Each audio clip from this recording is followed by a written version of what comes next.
Om Swastiastu, perkenalkan nama saya Niko Mangkiki Ardianti.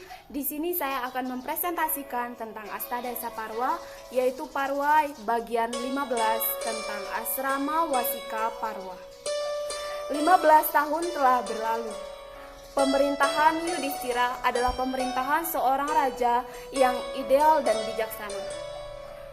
Rakyat juga merasa sangat bangga dan bahagia memiliki raja seperti Yudhistira. Vyasa juga menunjuk Yudhistira sebagai guru Parikesi. Namun di sisi lain, Drestharashtra, ayah dari para Korawa, tidak pernah merasa bahagia. Ia selalu meratapi kematian anak-anaknya. Padahal Yudhistira sudah memperlakukannya seperti ayahnya sendiri. Dan juga Yudhistira tetap menghormatinya sebagai seorang raja. Tetapi tetap saja, Drestharashtra selalu memikirkan anaknya, terutama Duryodhana, anak kesayangannya. Sampai akhirnya Drestharashtra memutuskan untuk pergi ke hutan bersama istrinya Gandhari.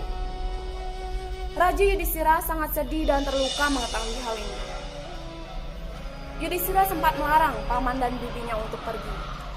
Namun Resi Vyasa datang dan memberitahu Yudhistira bahwa ia harus mengizinkan Raja Drestharashtra pergi ke hutan.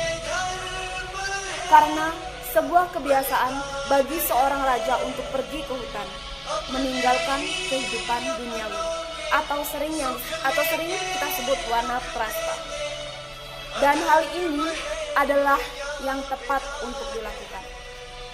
Kemudian dengan berat hati, Yudhistira mengizinkan Drestharashtra dan Gandhari untuk pergi ke hutan. Keesokan harinya, para Pandawa dikejutkan oleh keputusan ibunya, Dewi Kunti. Ibu Kunti juga memutuskan untuk pergi ke hutan dengan tujuan menebus dosa yang telah ia lakukan pada putranya Radeya. Yudhistira pun merasa kaget dan bingung. Semua putranya, dan Drupadi, juga Subhadra, dan Uttara kecil mencoba untuk merubah pikirannya.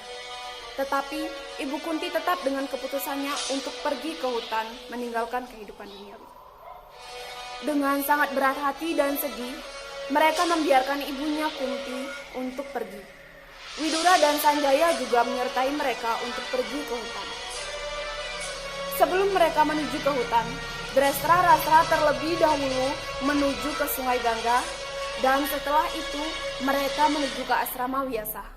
Di sana mereka tinggal, mencoba untuk menenangkan hati mereka dengan mendengarkan kata-kata dari resi yang ada di sana. Suatu hari, Pandawa pun sangat merindukan ibunya, sehingga Yudhistira memutuskan untuk mengunjungi ke asrama. Dengan cepat, mereka pun sampai di asrama tempat ibunya tinggal. Sahadewa dengan cepat menemui ibunya dan bersujud di kaki Ibu Kunti. Ibu Kunti merasa bahagia melihat kedatangan para putranya. Mereka menceritakan keadaan kerajaan selama tidak ada para sesepuh. Yudhistira pun akhirnya menanyakan keberadaan pamannya yang tidak terlihat. Yudhistira melihat sekeliling dan berkata, "Ibu, di mana paman Widura?" Mereka memberitahunya bahwa Widura telah bertapa dan hanya menghirup udara. Widura berada di tengah-tengah hutan dan hanya datang pada saat-saat tertentu. Yudhistira pun pergi ke hutan untuk menemui Widura. Ia bukanlah Widura yang dulu. Tubuhnya hanya tinggal sekumpulan tulang dan ia nyaris sekarat. Tetapi matanya memancarkan sesuatu yang aneh. Yudhistira menemuinya dan berkata kepadanya, "Paman, aku adalah Yudhistira. Bicaralah padaku." Sangatlah jelas bahwa Widura tidak bisa berkata-kata. Ia berdiri dan bersandar pada sebatang pohon. Yudhistira secara tidak sengaja memandang ke dalam mata Widura. Mata Widura membakar tatapan Yudhistira. Keempat matanya itu saling memandang sesaat. Yudhistira tidak mampu mengalihkan pandangannya. Sesuatu yang aneh telah terjadi. Yudhistira merasakan dirinya lebih kuat dan bijaksana. Ia merasakan bahwa dirinya berbeda. Ia merasakan bahwa ia lebih mirip pamannya Widura daripada dirinya sendiri. Ia mengetahui bahwa pamannya telah meninggal. Tiba-tiba, ketika ia ingin mengkremasi tubuh dari pamannya Widura, ia mendengar suara Dharma dari surga. Dewa Dharma mengatakan, Widura adalah inkarnasi dari Dharma sama seperti dirimu. Ketika ia telah meninggal, ia memasuki tubuhmu. Kau memiliki Widura dalam dirimu sekarang. Janganlah dirimu mengkremasinya, karena tubuh itu adalah juga bagian dari dirimu. Tinggalkan saja dan pergilah bergabung dengan saudara-saudaramu yang lain. Yudhishthira akhirnya pergi ke hadapan Drestarsata dan ia memberitahu mereka tentang cerita aneh tersebut. Pandawa menghabiskan beberapa hari bersama ibu, bibi, juga pamannya. Dan kemudian mereka diminta untuk kembali ke Hastinapura. Perpisahan dengan ibu mereka adalah saat yang sangat sulit untuk mereka. Kunti memeluk mereka dan memberitahu anak yang paling sulung. Anakku, mungkin kita tidak akan bertemu lagi. Jagalah anakku Sahadewa. Aku sangat menyayanginya. Walaupun ia sudah cukup dewasa, aku masih merasa bahwa dia adalah anak kecil. Jagalah dirimu dan yang lainnya. Perintahlah kerajaan dengan baik. Aku memberkahi kalian semua. 2 tahun kemudian, Narada datang ke Hastinapura. Ia diterima dengan penuh hormat. Sudah diketahui bahwa kunjungan Narada berarti bahwa ia memiliki suatu berita penting yang harus dikatakan pada para Pandawa. Narada berkata, Yudhishthira, tebakanmu benar. Aku memiliki berita duka untukmu. Pamanmu Drestarsata, bibimu Gandhari, dan ibumu Kunti kembali ke pertapaan dari sungai. Sanjaya juga bersamanya. Mereka sangat lemah karena tapa yang telah mereka lakukan. Saat mereka berada dalam asrama, api telah membakar hutan. Mereka mengetahuinya, tetapi mereka tidak berusaha untuk menyelamatkan diri. Raja menyuruh Sanjaya pergi sebelum api semakin besar dan akan sulit untuk melarikan diri. Ia mencoba untuk menolak, tetapi Raja tetap memaksa dan Sanjaya juga tetap menolak. Mereka membiarkan dirinya terbakar oleh api kebakaran hutan itu. Aku sangat sedih karena akulah yang mengatakan kabar buruk ini kepada kalian. Yudhishthira tidak sadarkan diri.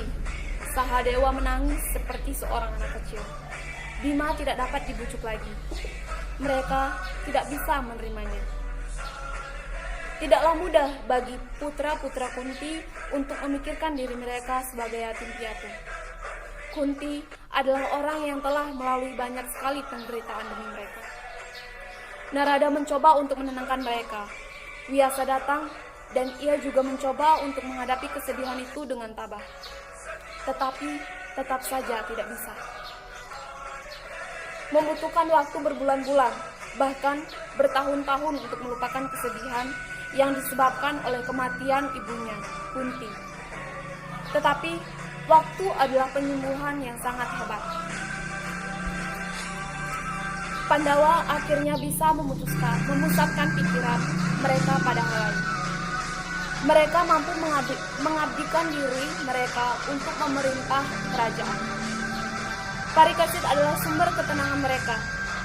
Putra Abhimanyu yang tampan ini menghilangkan rasa sakit dan kesedihan para Pandawa. Dan akhir ceritanya adalah setelah wafat karena terbakar api suci, Raja Drestarsata, Ibu Gandhari dan Kunti, Widura dan Sanjaya pergi menuju surga.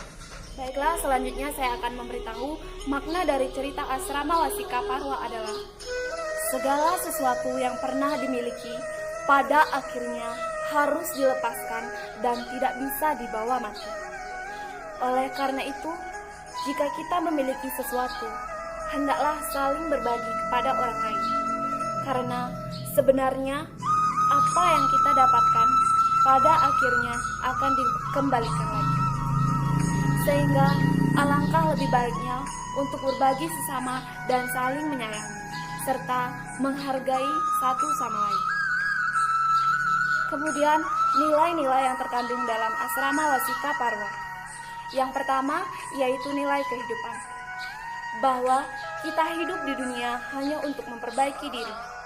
Jangan menyia-nyiakan hidupmu lebih jauh lagi, karena waktu tidak bisa diputar. Jalankan semua kewajibanmu sebagai bakta Tuhan yang baik. Yang kedua, yaitu nilai pendidikan. Jenjang kehidupan Hindu yang sudah tidak terlaksana yaitu wanaprastha.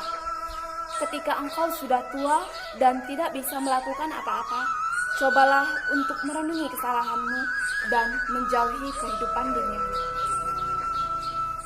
Selanjutnya yaitu penokohan. Tokoh yang berperan dalam cerita asrama Wasika Parwa. Yang pertama yaitu Yudhishthira, yang kedua Bima, yang ketiga Dreshtarashtra, yang keempat Maharshi Vyasa, yang kelima Ibu Gandhari, yang keenam Ibu Kunti, yang ketujuh Paman Widura, yang kedelapan Paman Sanjaya, dan yang terakhir adalah Resi Narada. Baiklah, itulah presentasi dari saya. Jika ada salah kata, saya mohon maaf. Saya akhiri dengan Paramasanti. Om Santi, Santi, Santi, Om.